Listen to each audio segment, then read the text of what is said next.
bonjour les amis. Nous voici encore à la fin d'une autre semaine.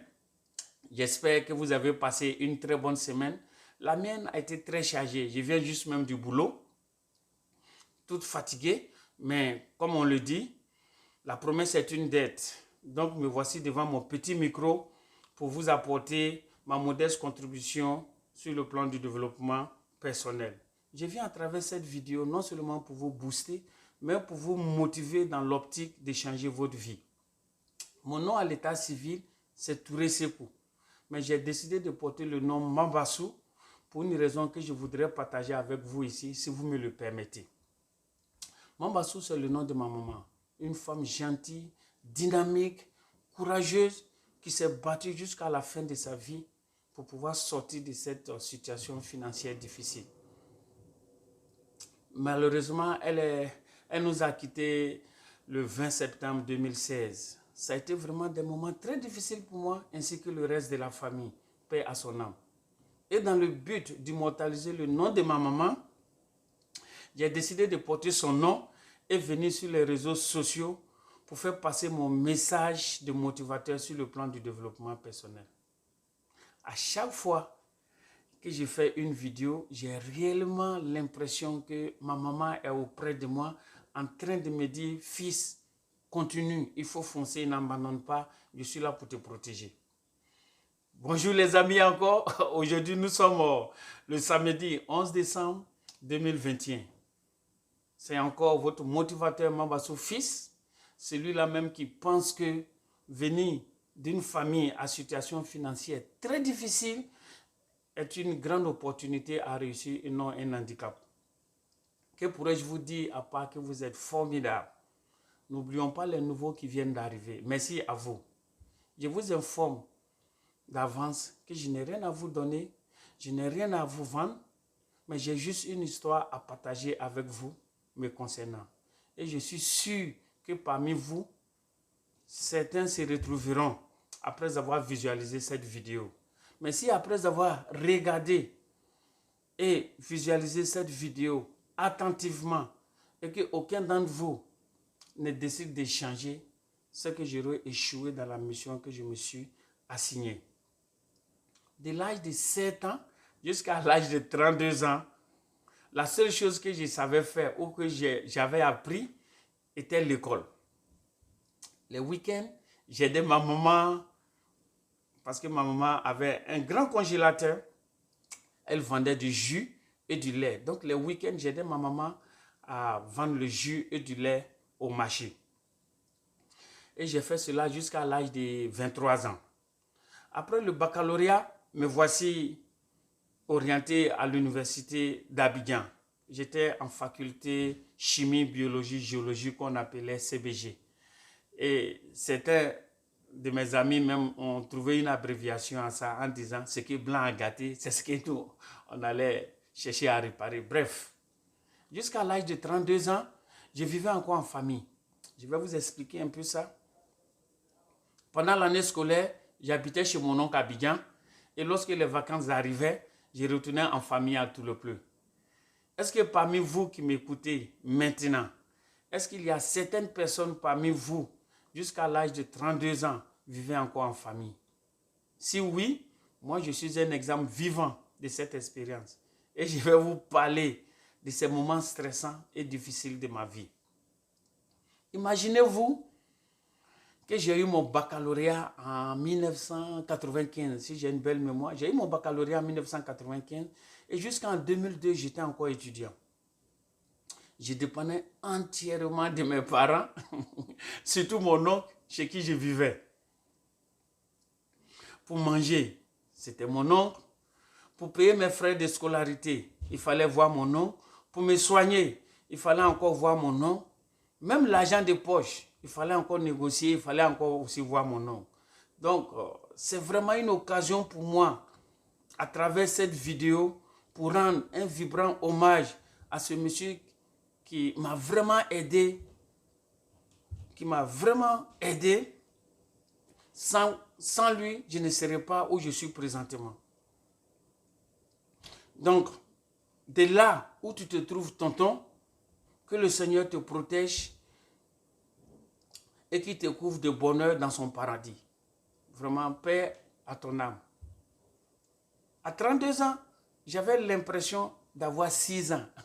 J'y répète, à 32 ans, j'avais l'impression d'avoir 6 ans. Quand j'ai demandé pratiquement tout à mes parents.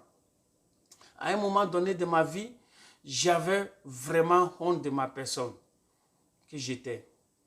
Je me sentais inutile, je me sentais frustré. J'avais même l'impression que j'étais handicapé.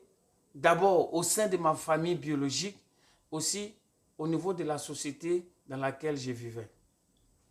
Je percevais 250 francs CFA pour aller à l'université. Je répète bien, je percevais 250 francs CFA pour aller à l'université. Je ne vous dis pas, je prenais même cet argent pour acheter un plat que je partageais avec certains de mes amis. Si vous avez vécu ce genre de moments difficiles, sachez qu'il n'est pas tard pour rebondir. Ne vous découragez pas. Il n'est jamais tard pour rebondir. Mais quant à moi, j'ai eu la chance de rencontrer un monsieur très gentil, courtois, un monsieur dynamique qui m'a appris à non seulement discipliner ma vie, à changer ma manière de penser, ma manière de réfléchir, ma manière de parler, en un mot, ma personnalité. Et ce dernier m'a apporté assez d'informations qui m'ont aidé dans mon développement personnel. Et tout ceci a eu un impact positif sur mon futur, sur ma famille, sur mes amis et mes relations autour de moi. Bref, revenons à nos moutons. Comme je le disais, pour sortir de cette situation difficile, j'ai franchi plusieurs étapes. Donc, je vous demande de prêter très attention à ce que je vais vous dire maintenant. Premièrement, j'ai carrément abandonné les études. Et qu'est-ce que j'ai fait? J'ai pris mes livres et mes cahiers. Je suis allé au marché pour acheter un gros carton. J'ai mis mes livres et mes cahiers dans le carton. Je les ai attachés et puis j'ai jeté tout ça en bas du lit. Et en retour, mes parents ne savaient pas que j'avais abandonné les cours. Donc le matin, je prenais mon sac et je faisais semblant. Je faisais croire que je partais à l'université. Mais ils n'ont jamais su que j'avais abandonné l'école. En seconde position, il me fallait trouver quelque chose à faire pour m'occuper. Je me suis dit que puisque je ne vais plus à l'université, qu'est-ce que je fais? Parce qu'il me fallait trouver un plan B.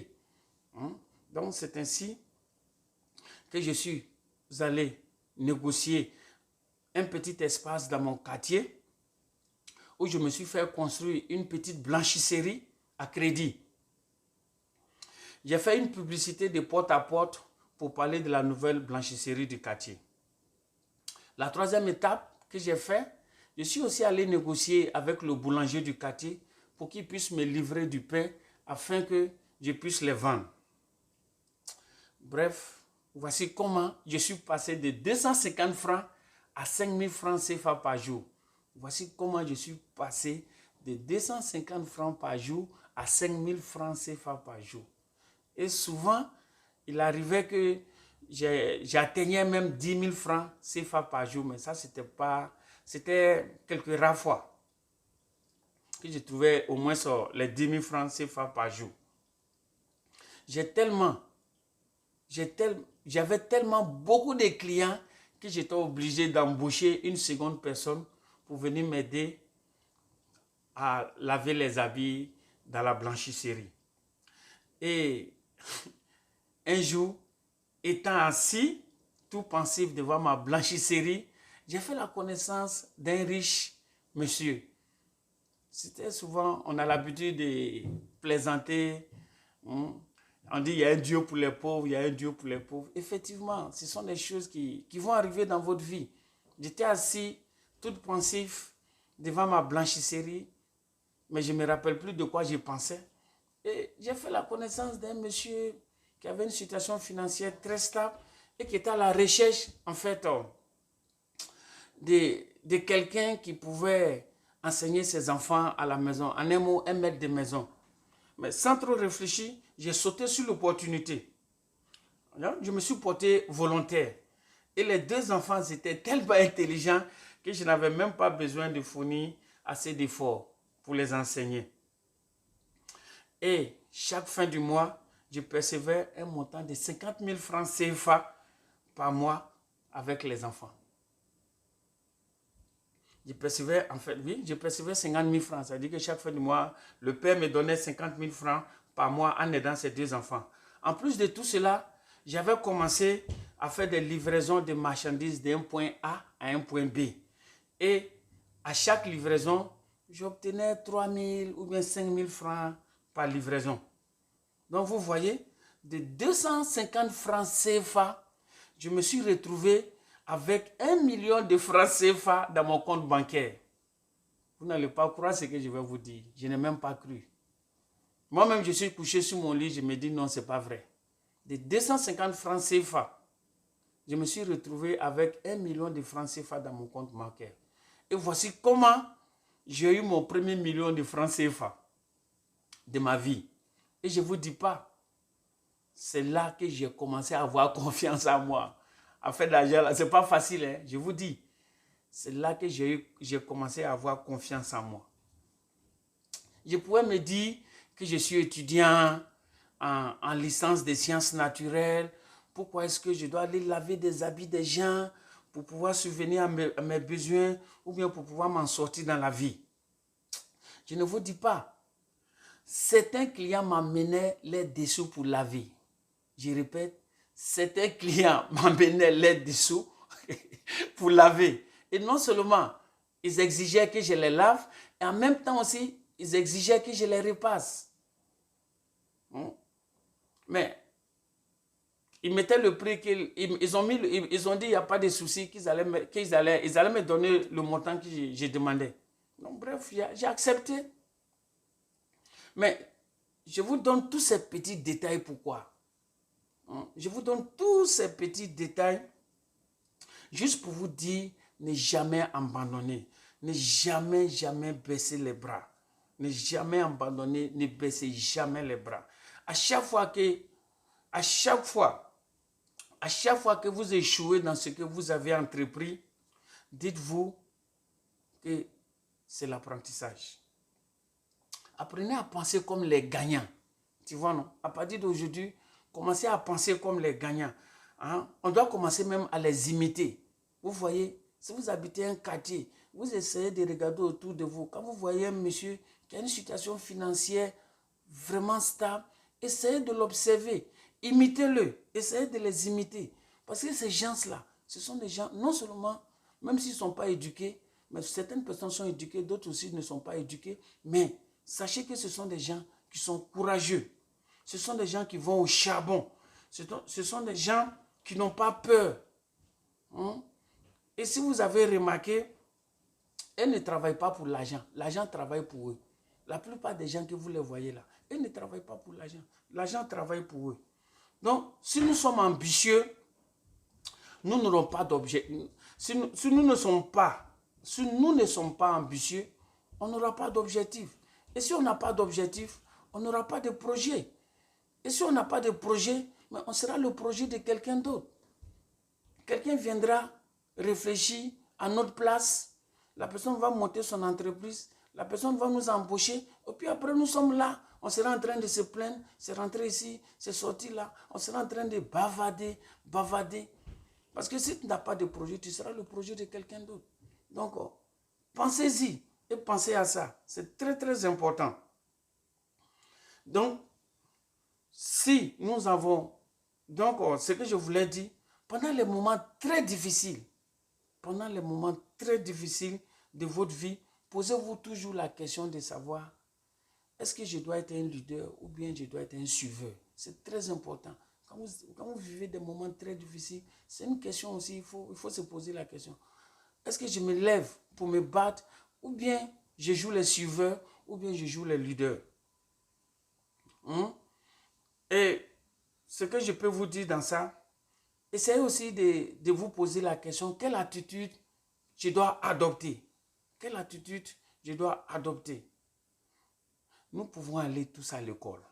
Je vous le dis, hein? Nous tous, on peut aller à l'école. Nous pouvons faire toutes les formations que nous voudrons. Nous pouvons avoir tous les diplômes que nous voulons. Mais sachez quelque chose.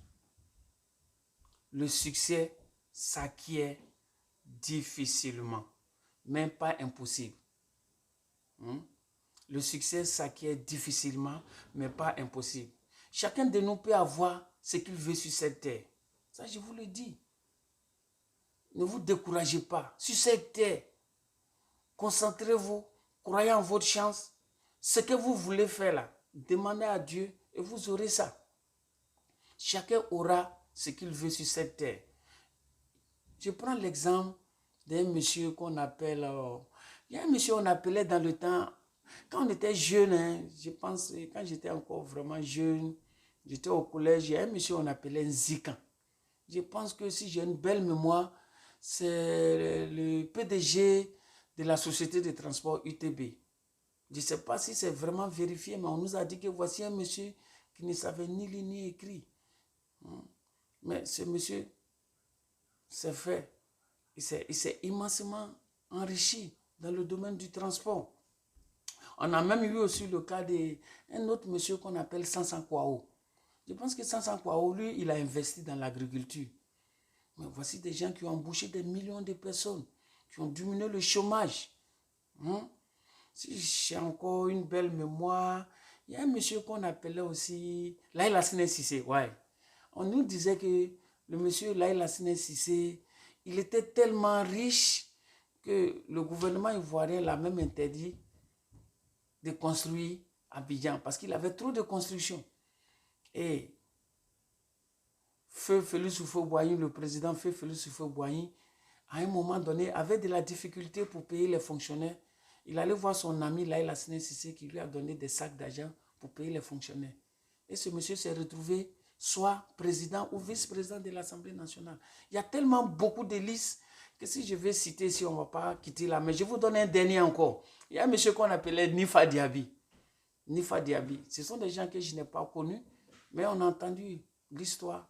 Lui aussi, il a investi dans le transport.